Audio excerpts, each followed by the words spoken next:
ಪ್ರಧಾನಿ ನರೇಂದ್ರ ಮೋದಿಯವರು ಇವತ್ತು ತಮಿಳುನಾಡಿನಲ್ಲಿದ್ದರು. 11 ದಿನಗಳ ಅನುಷ್ಠಾನವನ್ನು ಆರಂಭಿಸಿದ್ದೇನೆ ಅಂತ 12ನೇ ತಾರೀಕು ಅವರು ಒಂದು ಆಡಿಯೋ ಫೈಲನ್ನು ಟ್ವೀಟ್ ಮಾಡಿದರು. 11 ದಿನಗಳ ಅನುಷ್ಠಾನ ಆಧ್ಯಾತ್ಮಿಕ ಗುರುಗಳು, ಧಾರ್ಮಿಕ ವ್ಯಕ್ತಿಗಳ ಮಾರ್ಗದರ್ಶನದಲ್ಲಿ ಮಾಡ್ತಾ ಇದ್ದೀನಿ ಅಂತ. ಅವತ್ತು ಜನವರಿ 12ನೇ ತಾರೀಕು ನಾಸಿಕ್ನಲ್ಲಿದ್ದರು.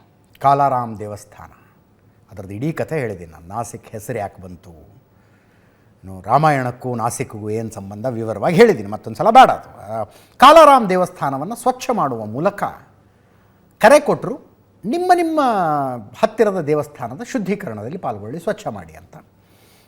ರಾಮಕೀರ್ತನೆಯಲ್ಲಿ ಭಾಗವಹಿಸಿದರು. ನಾಸಿಕ್ನ ಪಂಚವಟಿಯಲ್ಲಿ ಪೂಜೆ ಮಾಡುವ ಮೂಲಕ ಪ್ರಧಾನಿ ನರೇಂದ್ರ ಮೋದಿ ವ್ರತವನ್ನು ಆರಂಭಿಸಿದರು. ಮಾರನೇ ದಿವಸ 13ನೇ ತಾರೀಕು ದೆಹಲಿಯ ನಿವಾಸದಲ್ಲಿ ಗೋಪೂಜೆ ಮಾಡಿದ್ರು. 14ನೇ ತಾರೀಕು ದೆಹಲಿಯಲ್ಲೇ ಪೊಂಗಲ್ ಆಚರಣೆ ಮಾಡಿದ್ರು. 16ನೇ ತಾರೀಕು ಲೆಪಾಕ್ಷಿಯ ವೀರಭದ್ರ ದೇವಸ್ಥಾನದಲ್ಲಿ ಭಜನೆ ಆರತಿಯಲ್ಲಿ ಪಾಲ್ಗೊಂಡರು. ಲೇಪಾಕ್ಷಿಗೂ ರಾಮಾಯಣಕ್ಕೂ ಇರುವ ಸಂಬಂಧ, ಜಟಾಯುನ ಕಥೆಯನ್ನು ಹೇಳಿದ್ದೆ ನಾನು ನಿಮಗೆ. 17ನೇ ತಾರೀಕು ಕೇರಳ ಗುರುವಾಯೂರ್ನ ದೇವಸ್ಥಾನದಲ್ಲಿ ನರೇಂದ್ರ ಮೋದಿಯವರಿಗೆ ಕಮಲದ ಹೂವಿನಿಂದ ತುಲಾಭಾರ ಮಾಡಲಾಯಿತು. 17ನೇ ತಾರೀಕು ಕೇರಳದ ತ್ರಿಪ್ರಯಾರ್ನಲ್ಲಿ ಶ್ರೀರಾಮ ದೇವಸ್ಥಾನದಲ್ಲಿ ವೇದ ಅರ್ಚನೆಯನ್ನು ಪ್ರಧಾನಿ ನರೇಂದ್ರ ಮೋದಿ ಮಾಡಿದರು.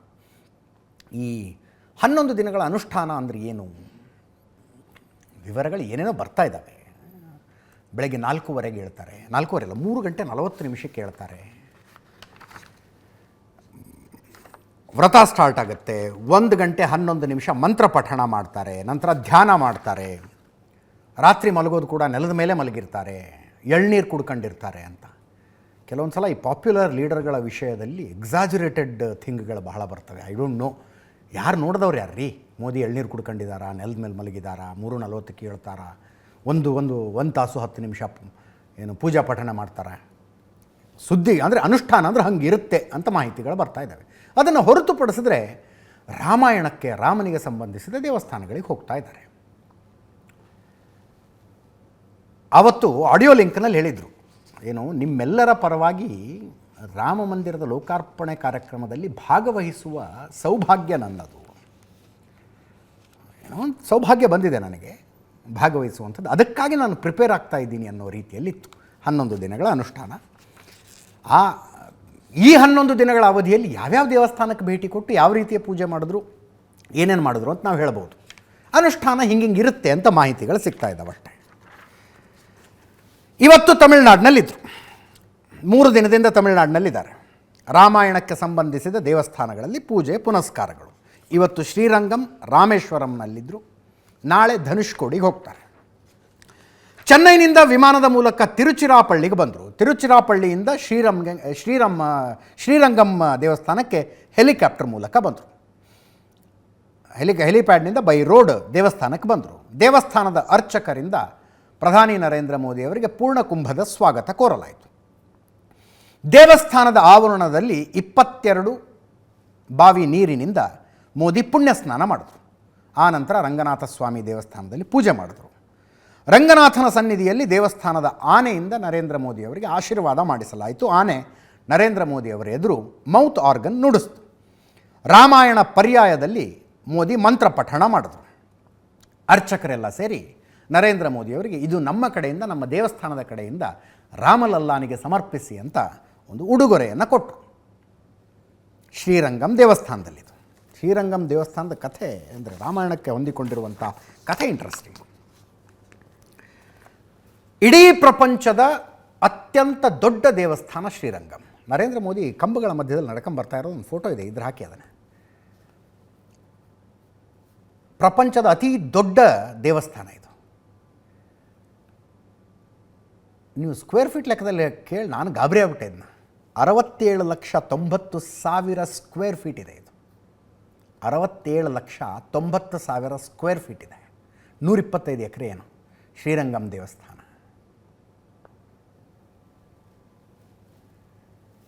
ಶ್ರೀರಂಗನಾಥನ ವಿಗ್ರಹವನ್ನು ವಿಭೀಷಣನಿಗೆ ರಾಮ ಕೊಟ್ಟಿದ್ದಂತೆ. ವಿಭೀಷಣ ಯಾರು ಹೇಳಿ? ರಾವಣನ ತಮ್ಮ. ಮತ್ತು ರಾಮಾಯಣದ ಕಥೆಗೆ ಹೋಗೋದು ಬೇಡ ಈಗ. ರಾವಣನ ತಮ್ಮ ವಿಭೀಷಣನಿಗೆ ಶ್ರೀರಂಗನಾಥನ ವಿಗ್ರಹವನ್ನು ರಾಮ ಕೊಟ್ಟನಂತೆ, ತಗೊಂಡು ಹೋಗಿದ್ನ ಲಂಕೆಯಲ್ಲಿ ಪೂಜೆ ಮಾಡುವಂತ. ಆವಾಗ ಪುಷ್ಪಕ ವಿಮಾನದಲ್ಲಿ ಓಡಾಡ್ತಾ ಇದ್ರು.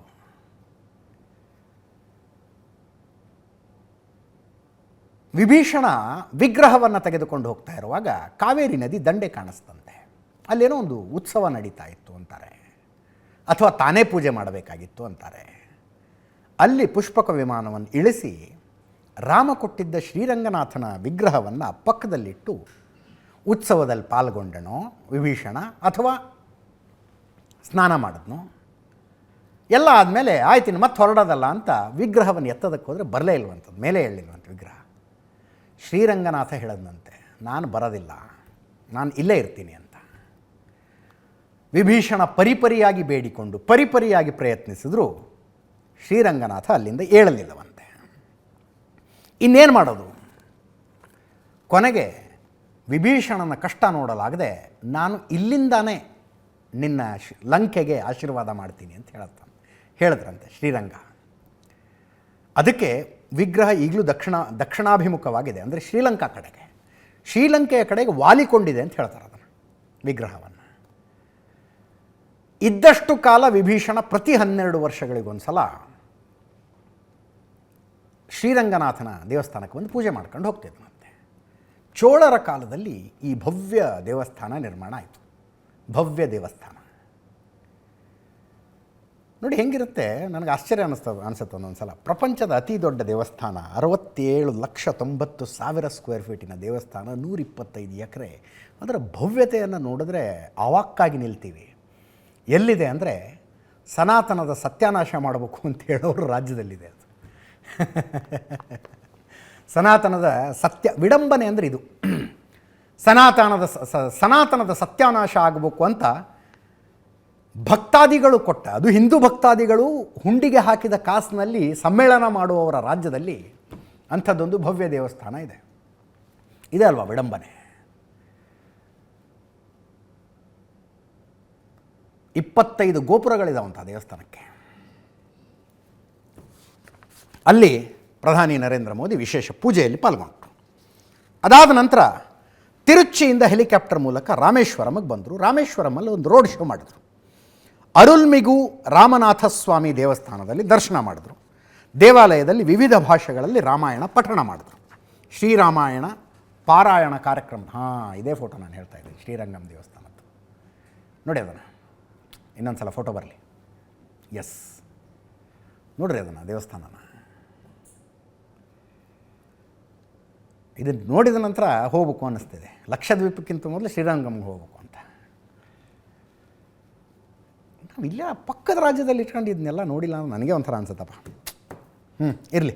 ಶ್ರೀರಾಮಾಯಣ ಪಾರಾಯಣದಲ್ಲಿ ಪ್ರಧಾನಿ ನರೇಂದ್ರ ಮೋದಿ ಭಾಗವಹಿಸಿದರು. ಸಂಜೆ ರಾಮೇಶ್ವರಂನ ಸಮುದ್ರದಲ್ಲಿ ಪುಣ್ಯ ಸ್ನಾನ ಮಾಡಿದ್ರು.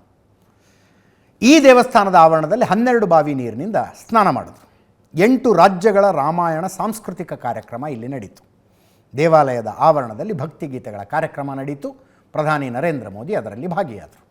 ನೋಡಿ, ಒನ್ಸ್ ಅಗೇನ್ ಸನಾತನದ ಸರ್ವನಾಶ ಮಾಡಬೇಕು ಅಂತ ಹಿಂದೂ ಭಕ್ತರು ಹುಂಡಿಗೆ ಹಾಕಿದ ದುಡ್ಡಿನಲ್ಲಿ ಸಮ್ಮೇಳನ ಮಾಡುವ ರಾಜ್ಯದಲ್ಲಿ ಇದೆಲ್ಲ ನಡೀತಾ ಇದೆ.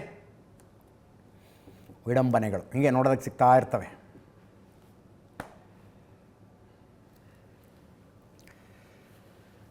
ಮತ್ತು ರಾಮೇಶ್ವರಂ ಮತ್ತು ರಾಮಾಯಣಕ್ಕಿರುವ ಸಂಬಂಧ, ರಾವಣನನ್ನು ಕೊಂದ ನಂತರ ಸೀತೆಯನ್ನು ಬಿಡಿಸಿಕೊಳ್ಳೋಕೆ ರಾಮ ಸೇತು ಎಲ್ಲ ಕಟ್ಟಿ ವಾನರ ಸೇನೆಯೊಂದಿಗೆ ಲಂಕೆಗೆ ಹೋಗಿ ರಾವಣ ವಧೆ ಮಾಡಿ ವಾಪಸ್ ಈ ಕಡೆ ರಾಮ ಬಂದಾಗ, ರಾವಣ ದುಷ್ಟನಾಗಿದ್ದ, ಉಳಿದಿದ್ದೆಲ್ಲವೂ ಒತ್ತಟಿಗಿರಲಿ, ಅವನಂಥ ಶಿವಭಕ್ತ ಇನ್ನೂ ತನಕ ಯಾರೂ ಹುಟ್ಟಿಲ್ಲ ಅಂತಾರೆ. ಇವತ್ತಿಗೂ ಶಿವನ ಪೂಜೆ ಮಾಡೋದಕ್ಕೆ ರಾವಣನಿಂದ ರಚಿತವಾಗಿರುವ ಶಿವತಾಂಡವ ಸ್ತೋತ್ರಕ್ಕಿಂತ ಶ್ರೇಷ್ಠ ಯಾವುದೂ ಅಲ್ಲ. ಸಬ್ ಅಪ್ನಿ ಅಪ್ನಿ ಜಗ ನಮ್ಮ ಸಂಸ್ಕೃತಿಯಲ್ಲಿ. ಅದಕ್ಕೆ ನಾನು ಯಾವಾಗವಾಗ ಹೇಳೋದು, ಬೈನರಿಯಲ್ಲಿ ಯೋಚನೆ ಮಾಡೋದು ಬಿಡ್ಬೇಕು ನಾವು ಅಂತ. ಬೈನರಿಯಲ್ಲಿ ಯೋಚನೆ ಮಾಡೋದು ಬಿಡಬೇಕು. ಒಳ್ಳೆಯವನ ಕೆಟ್ಟವನ, ಕೆಲವ್ರದ್ದು ಒಳ್ಳೆಯದಿರುತ್ತೆ. ರಾವಣನಂಥ ಜ್ಞಾನಿ ಯಾರೂ ಇರಲಿಲ್ಲ. 64 ವಿದ್ಯೆಗಳಲ್ಲಿ ಆತ ಪಾರಂಗತನಾಗಿದ್ದ. ಸಂಗೀತ ಅದರಲ್ಲೊಂದು. ಆದರೆ ಚಿನ್ನದ ಲಂಕೆಯ ಅಧಿಪತಿ ಆತ. ಚಾರಿತ್ರ್ಯ ಒಂದು ಸ್ವಲ್ಪ ಸಮಸ್ಯೆ ಇತ್ತಷ್ಟೇ, ಚಾರಿತ್ರ್ಯ ಒಂದು ಸ್ವಲ್ಪ ಸಮಸ್ಯೆ ಇತ್ತು. ಅವನ ವಧೆ ಮಾಡಿದ ನಂತರ ಬಂದಾಗ ರಾಮನಂಥ ರಾಮನಿಗೂ ಬ್ರಹ್ಮ ಹತ್ಯೆಯ ಪಾಪ ಬಂದಿರುತ್ತೆ, ಬ್ರಾಹ್ಮಣ ಹತ್ಯೆಯ ಪಾಪ ಬಂದಿರುತ್ತೆ. ಆವಾಗ ಋಷಿ ಅಗಸ್ತ್ಯರ ಸಲಹೆ ಕೊಡ್ತಾರಂತೆ, ನೀನೊಂದು ಪೂಜೆ ಮಾಡಬೇಕಿಲ್ಲಿ, ಶಿವನ ಪೂಜೆ ಮಾಡಬೇಕು ಅಂತ. ಶಿವಲಿಂಗವನ್ನು ತಗೊಂಡು ಬಾ ಅಂತ ರಾಮ ಹನುಮಂತನನ್ನು ಕಳಿಸಿದಂತೆ. ಹನುಮಂತ ಬರೋದು ಲೇಟ್ ಆಗುತ್ತೆ. ಕೈಲಾಸ ಪರ್ವತದಿಂದ ಶಿವಲಿಂಗ ತಗೊಂಬ ಅಂತ, ಶಿವನ್ನೇ ಕರ್ಕೊಂಬ ಅಂತ ಕಳಿಸಿರ್ತಾನೆ ರಾಮ. ಕೈಲಾಸ ಪರ್ವತಕ್ಕೆ ಹೋಗಿ ಕರ್ಕೊಂಬ ಅಂತ.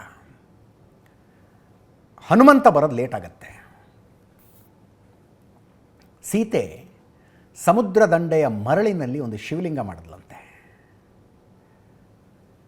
ಕಂಕರ ಶಂಕರ್ ನಮ್ಮಲ್ಲಿ. ಕಂಕರ್ ಅಂದರೆ ಕಲ್ಲು, ಕಲ್ಲು ಕಲ್ಲು ಶಂಕರನೇ. ಕಂಕರ ಶಂಕರ್ ಅನ್ನೋ ಸಂಸ್ಕೃತಿ ನಮ್ಮದು. ಸೀತೆ ಸಮುದ್ರದ ಮರಳಿನಲ್ಲಿ ಶಿವಲಿಂಗ ಮಾಡಿ ಪೂಜೆ ಮಾಡುವಂಥ ರಾವಣ ಅದಕ್ಕೆ ಪೂಜೆ ಸಲ್ಲಿಸ್ತಾನೆ. ಬ್ರಹ್ಮ ಹತ್ಯೆಯ ಪಾಪವನ್ನು ತಳ್ಕೊಳ್ತಾನೆ. ಆನಂತರ ಹನುಮಂತ ಶಿವನನ್ನು ಕರ್ಕೊಂಡು ಬರ್ತಾನೆ. ಅಲ್ಲಿ ಶಿವಲಿಂಗ ಸ್ಥಾಪನೆ ಆಗುತ್ತೆ. ರಾಮೇಶ್ವರಂನಲ್ಲಿರುವ ಶಿವಲಿಂಗವನ್ನು ಸ್ವತಃ ಮರ್ಯಾದಾ ಪುರುಷೋತ್ತಮ ಪ್ರಭು ಶ್ರೀರಾಮಚಂದ್ರನೇ ಸ್ಥಾಪಿಸಿದ ಅನ್ನೋದು ನಂಬಿಕೆ. ಎರಡೂ ಇದೆಯಂತಲ್ಲಿ, ದೊಡ್ಡದೊಂದು ಶಿವಲಿಂಗ, ಸಣ್ಣದೊಂದು ಶಿವಲಿಂಗ. ಅಂದರೆ ಮೊದಲು ಸೀತೆ ಮಾಡಿದಂಥ ಶಿವಲಿಂಗ, ಆನಂತರ ಹನುಮಂತ ತಂದಂಥ ಶಿವಲಿಂಗ. 12 ಜ್ಯೋತಿರ್ಲಿಂಗ, 12 ಜ್ಯೋತಿರ್ಲಿಂಗಗಳ ಪೈಕಿ ರಾಮೇಶ್ವರಂನ ಜ್ಯೋತಿರ್ಲಿಂಗವೂ ಒಂದು. ನಾನು ಈ ಕಥೆ ಹೇಳಿದೆ, ಶ್ರೀರಂಗಂನ ಕಥೆ ಹೇಳಿದ್ನಲ್ಲ, ಈ ಕಥೆ ಸತ್ಯನ, ನಿಜಾನ, ಹಿಂಗಾಗಿರೋಕ್ಕೆ ಸಾಧ್ಯನಾ? ಕಥೆಯಲ್ಲಿನ ಏನು ನೀತಿಯನ್ನು ತಗೋಬೇಕು, ಮಾರಲ್ ಆಫ್ ದ ಸ್ಟೋರಿ ಅಂತ ಕಥೆಯ ಕೊನೆಗೆ ಹೇಳ್ತೀವಿ ನಾವು. ಆಮೇಲೆ ನಾವು ಏನಂತೀವಿ? ಸತ್ಯಂ ಶಿವಂ ಸುಂದರಂ. ಸತ್ಯವೇ ಶಿವ, ಶಿವನೇ ಸುಂದರ. ಅದನ್ನು ಸುಂದರವೇ ಶಿವ, ಶಿವನೇ ಸತ್ಯ ಅಂತಲೂ ಹೇಳಬಹುದಲ್ಲ. ಸುಂದರವಾಗಿರುವುದೇ ಶಿವ, ಶಿವನೇ ಸತ್ಯ ಅಂತ.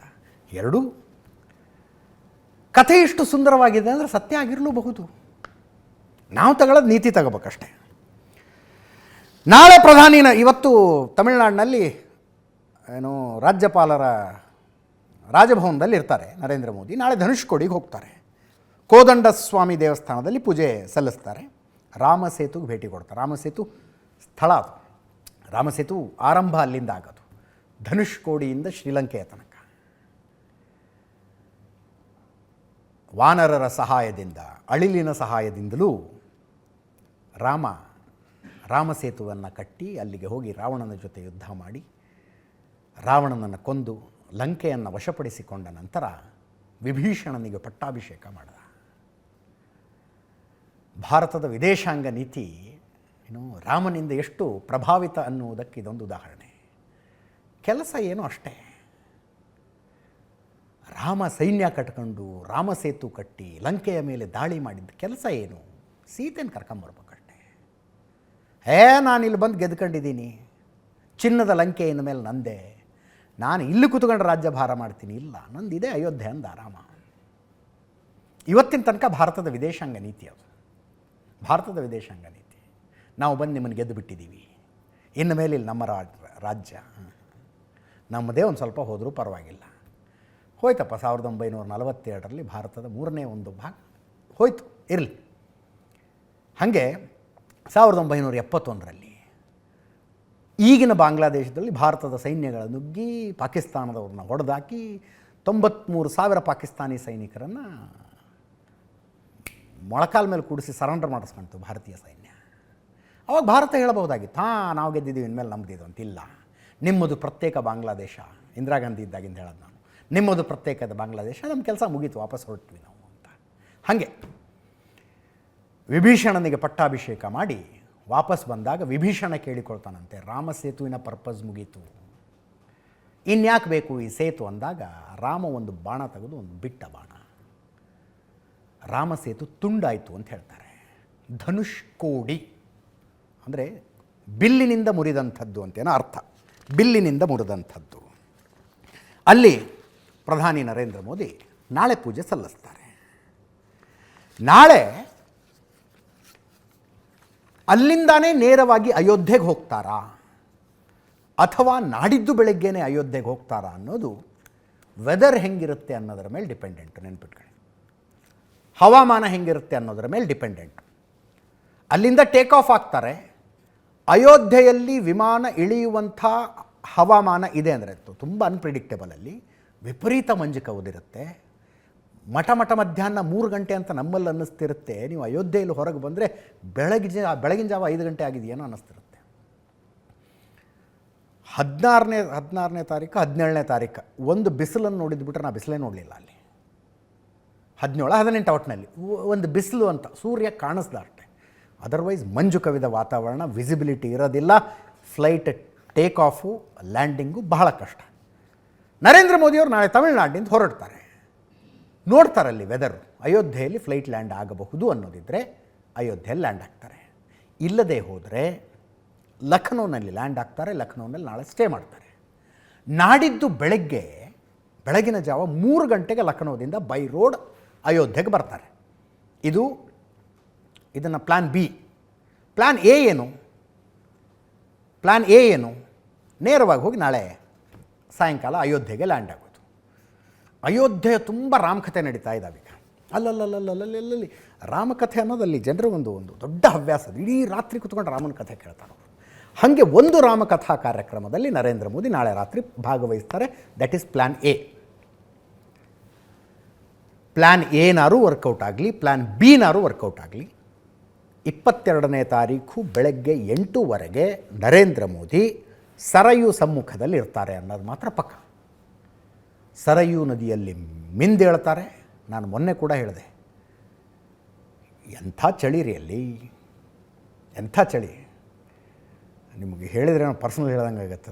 ಗೀಝರ್ ಕೆಲಸ ಮಾಡ್ತಿಲ್ಲ ಅಂದ್ರೆ ಸ್ನಾನನೇ ಬೇಡ ಅನಿಸುತ್ತೆ. ಅಂಥದ್ರಲ್ಲಿ ಸರಯೂ ನದಿಯಲ್ಲಿ ಸ್ನಾನ, still a question mark for ಮಿ.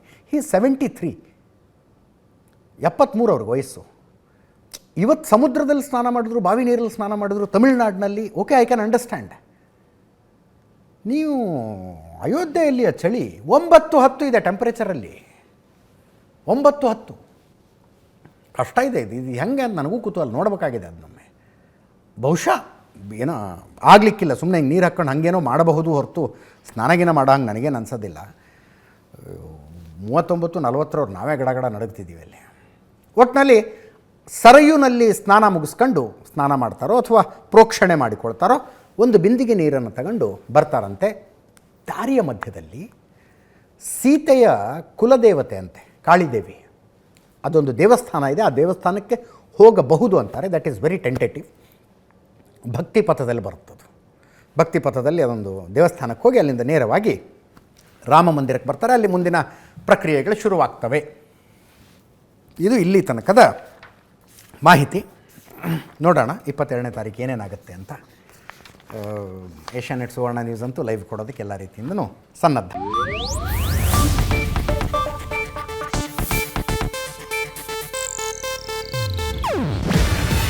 ಇದು ಏಷ್ಯಾನೆಟ್ ನ್ಯೂಸ್ ನೆಟ್ವರ್ಕ್ ಪ್ರಸ್ತುತಿ.